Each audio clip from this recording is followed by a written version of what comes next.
seem like we feel the same. We love what we hate. We lie, but we know we can't widen.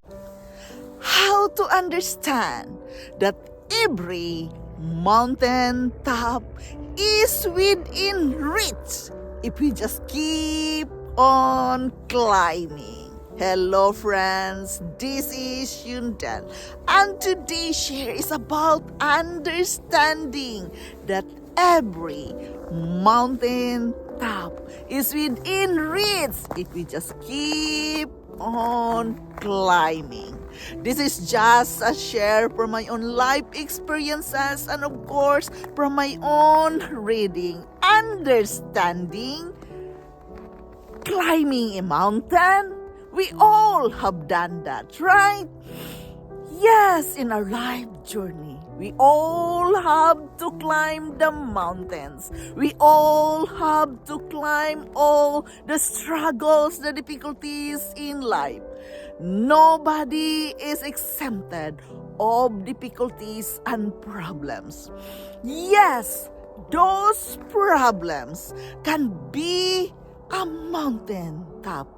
And we have to understand that it is beyond reach if we just keep on climbing. Why I am sharing this with you? I am living here in a cold country where there are many people suffering depression and anxiety. Yes, they are depressed because of the situation, because of the problem, and they don't know how to handle it. And one of that is my husband. Yes, it seems like a mountain.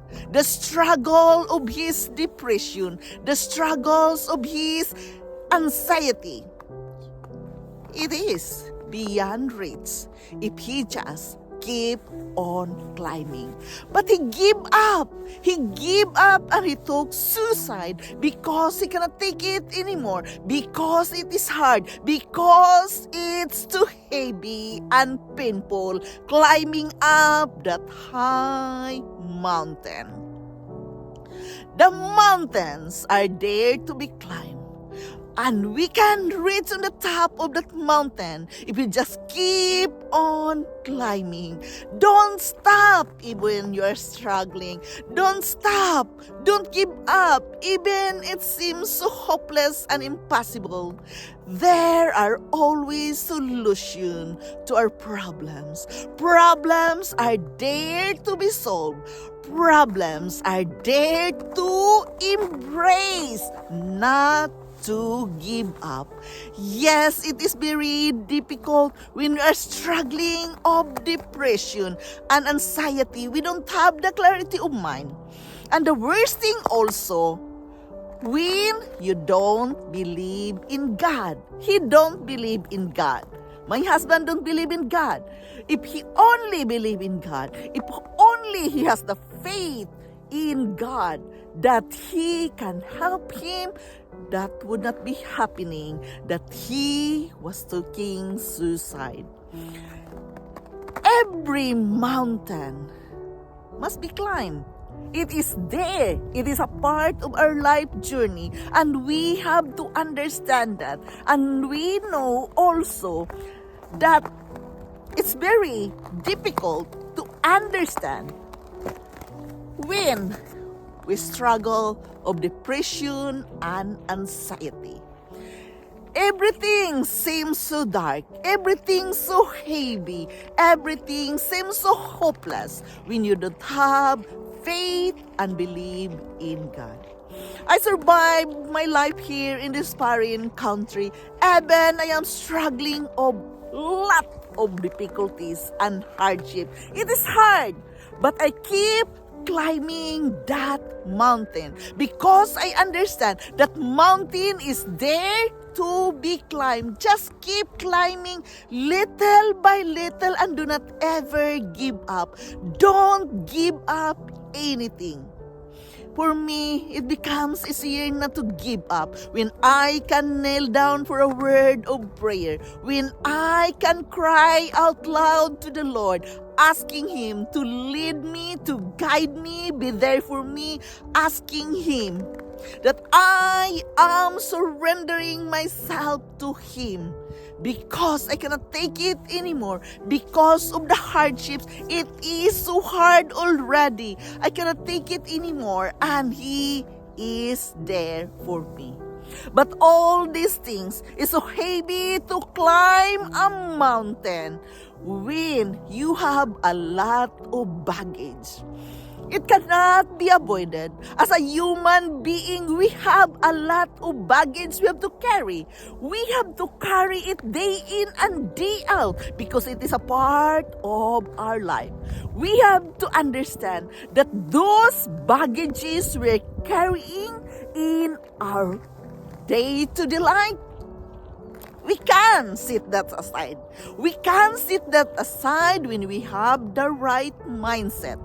It is a decision to make, a choice not to keep carrying those baggage. You can set aside those baggages in your life journey when you are mindful enough, believing in yourself that whatsoever high mountain you are facing, understand it, that it is within your reach if you just keep climbing.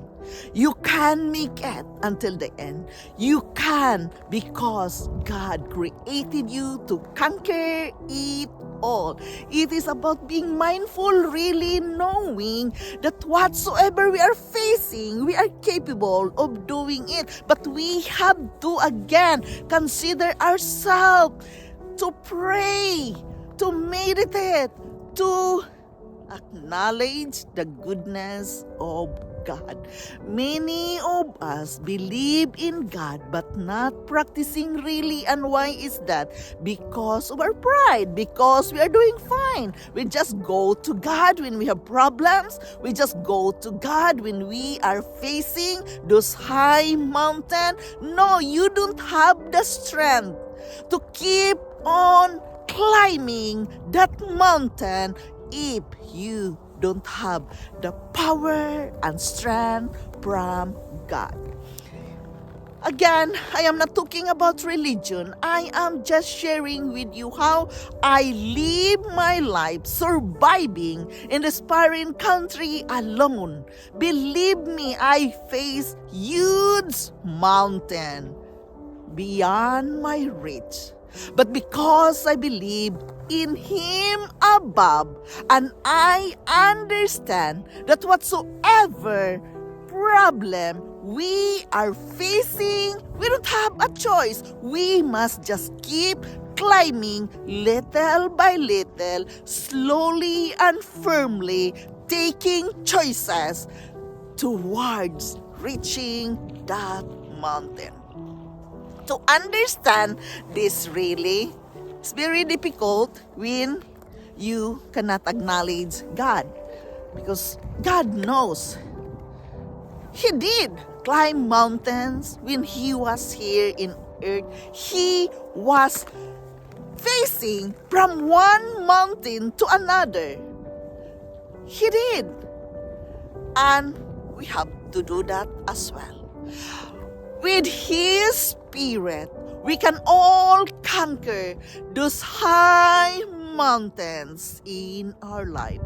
To understand this, put God first in your life. Put Him first in your life to guide you and lead you every day.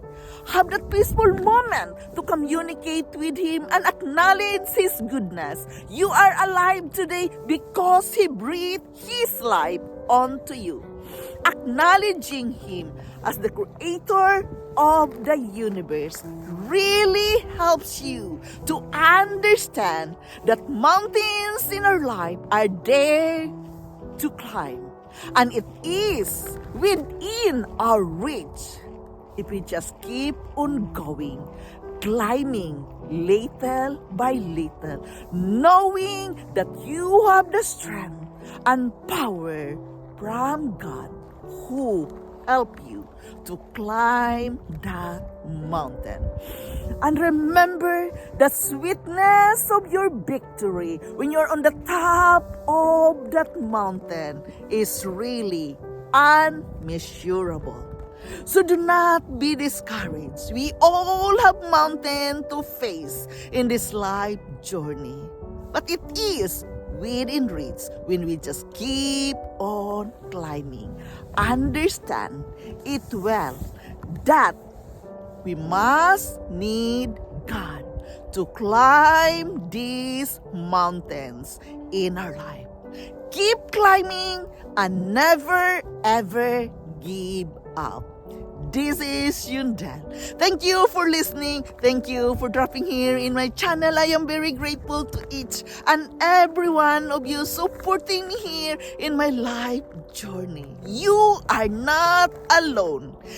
Each and every one of us must climb those high mountains in this life journey. It is what it is. Nobody is exempted. All we have to do, we must have the right perspective that we are not alone climbing those mountains. God is with us always. I love you all and bye-bye. Like we feel the same, we love what we have.